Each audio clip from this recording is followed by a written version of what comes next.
Assalamualaikum warahmatullahi wabarakatuh. Yang terhormat dosen pengampu mata kuliah evaluasi dan diagnosis kesulitan belajar, Bapak Hamdi SPD MPD. Sebelumnya perkenalkan, nama saya Dafa Pramudia dengan NIM A1S12090 dari Prodi Bimbingan Konseling Universitas Jambi. Pada kesempatan kali ini saya akan menjelaskan materi tentang identifikasi dan intervensi dini, yaitu ada 4 hal yang mencakup, yaitu yang pertama yaitu anak yang berisiko mengalami kesulitan belajar, yang kedua hakikat identifikasi dan intervensi dini, kemudian yang ketiga sistem pelayanan identifikasi dan intervensi dini, kemudian yang keempat model program intervensi dini. Baik, yang pertama yaitu ada anak yang berisiko mengalami kesulitan belajar. Anak yang berisiko mengalami kesulitan belajar merupakan identifikasi anak kesulitan belajar pada masa prasekolah. Anak tersebut belum dikategorikan gagal, tetapi ia memiliki potensi untuk gagal dalam menyelesaikan tugas-tugasnya, disebabkan oleh beberapa faktor yang mempengaruhinya. Pada anak-anak dengan kesulitan belajar spesifik, intervensi dan rangsangan pada area kekurangan saraf otak dapat merangsang perkembangan dan penguatan simpul saraf dengan tujuan mengurangi efek negatif dari kesulitan belajar. Yang kedua yaitu hakikat identifikasi dan intervensi dini. Intervensi dini merupakan suatu tindakan atau penanganan yang dilakukan pada anak dalam kesulitan belajarnya. Intervensi ini dilihat dari segi perkembangan anak, mulai dari motorik, komunikasi, sosial, emosi, dan juga kognitifnya. Dan dalam pelaksanaan identifikasi, terdapat beberapa langkah yang harus dilakukan. Yang pertama yaitu menjalin hubungan dan meningkatkan kesadaran masyarakat. Yang kedua, melaksanakan identifikasi. Yang ketiga, menegakkan diagnosis. Yang keempat, merancang program intervensi.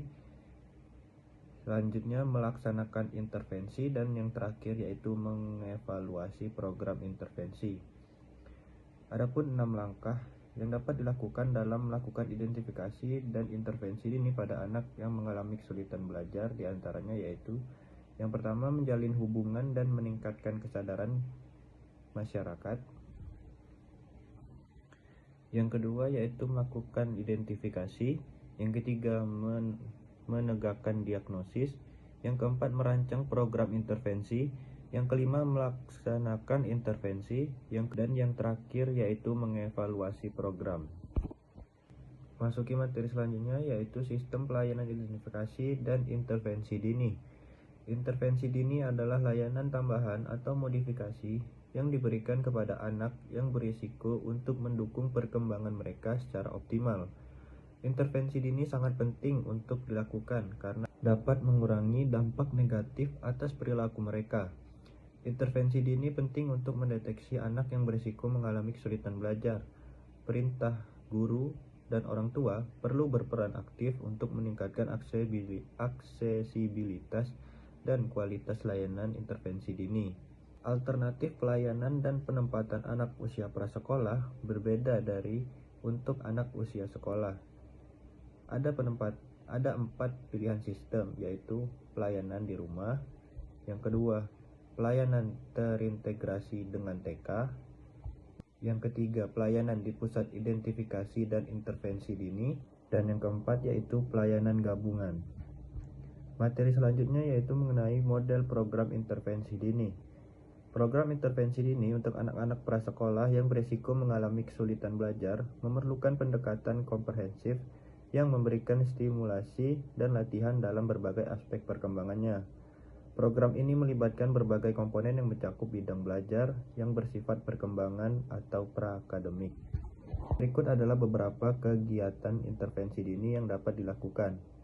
Yang pertama, aktivitas keterampilan menolong diri sendiri dan konsep diri. Yang kedua, aktivitas motorik kasar. Selanjutnya, aktivitas motorik halus.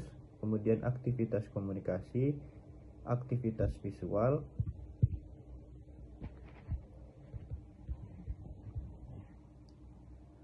kemudian aktivitas auditoris, selanjutnya aktivitas kognitif dan sosial.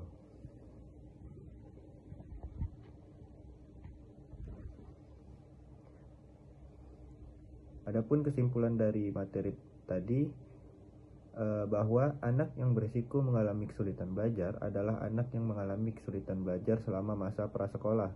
Meskipun anak-anak ini belum dikategorikan sebagai gagal, mereka memiliki kemungkinan untuk gagal dalam menyelesaikan tugas-tugasnya karena banyak faktor yang dapat mempengaruhinya. Intervensi dan rangsangan pada area kekurangan saraf otak dapat membantu anak-anak dengan kesulitan belajar mengembangkan dan menguatkan simpul-simpul saraf dengan tujuan mengurangi dampak negatif dari kesulitan belajar.